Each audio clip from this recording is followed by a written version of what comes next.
එන්නට බැරිම නම් නිවසට ආදරයෙන්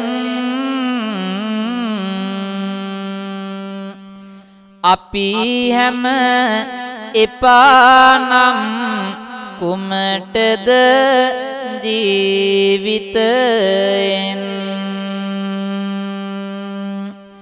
ඔහු කල්පනා වේ පසු වෙයි වැඩි වැඩියෙන් හැන්ද උනා නිවසින් පිටවිය තනියෙන්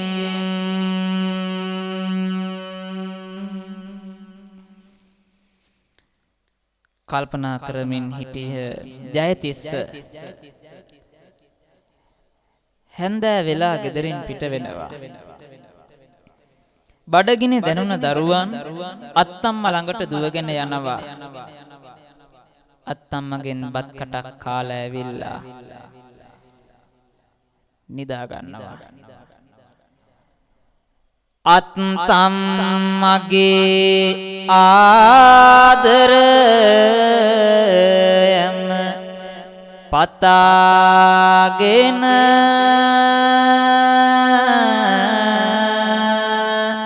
අත්තම්මගෙන් බත් කටකුත් කවාගෙන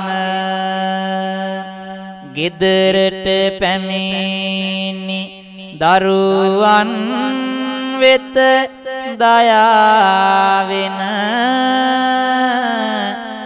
නිදි දෙව්දුව ළඟට ආවා හඬාගෙන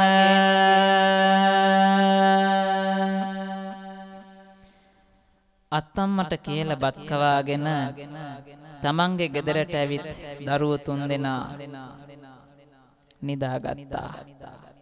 නමුත් ඒ තිදෙනාම දැනගෙන හිටියේ නෑ එදා රාත්‍රියේ වෙන්න යන දේ ගැන. හාන් කවිසයක් නොදන්න මේ දරුවෝ තුන්දෙනා එදා නිදන් ඉන්න අතරේ තාත්තා ජයතිස්ස රෑ 9ට විතර ගෙදරට එනවා. නිකන් නෙවෙයි මාරාවේශයෙන්. ඔහු ඇවිල්ලා බලනවා දරුවෝ තුන්දෙනාම නිදි.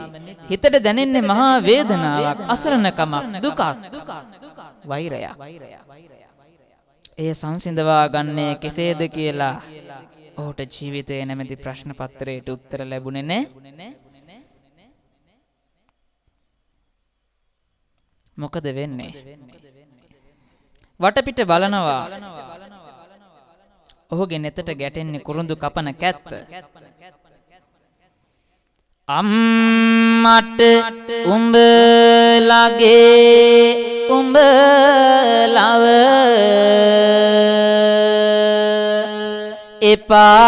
එපානම් සෙනෙහස පුද දුන්න මාවත් එපානම් දැන් නැහැ දයාවක් හද තුල මගේ නම් දරුවන් වෙතට යයි මේ යම රජානන්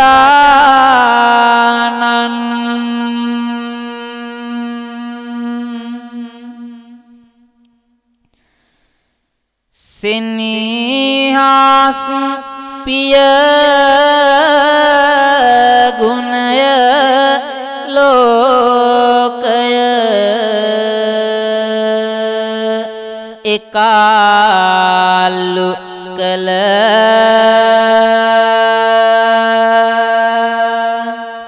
අද ගන්නඳුරකි පුර හඳ නැති ආස තුල ඔසවා කැත්ත කලඹා දරු සෙනේ විල කුරුඳු කප අපන ලෙස කැපුවා පුතුගේ ගෙල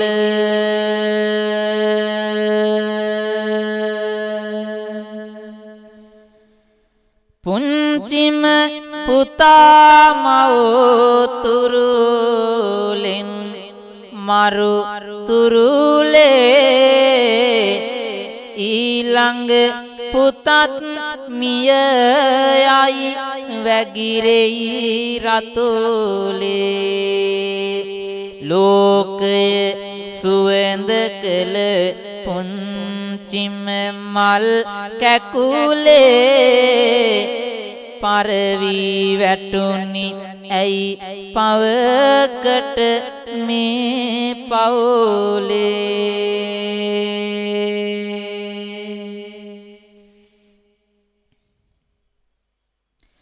ලොකු පුතු පැන්නේ බේරන්නට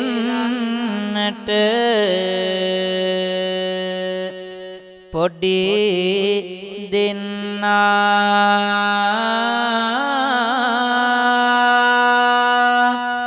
ඔහුටත් එල්ල විය පහරක් මරු පෙන්නා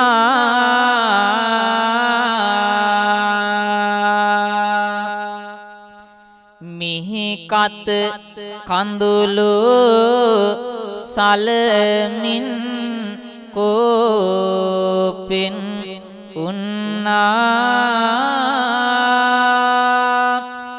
ලොකු පුතු බේරුණා පෙර පිනකින් මෙන්නා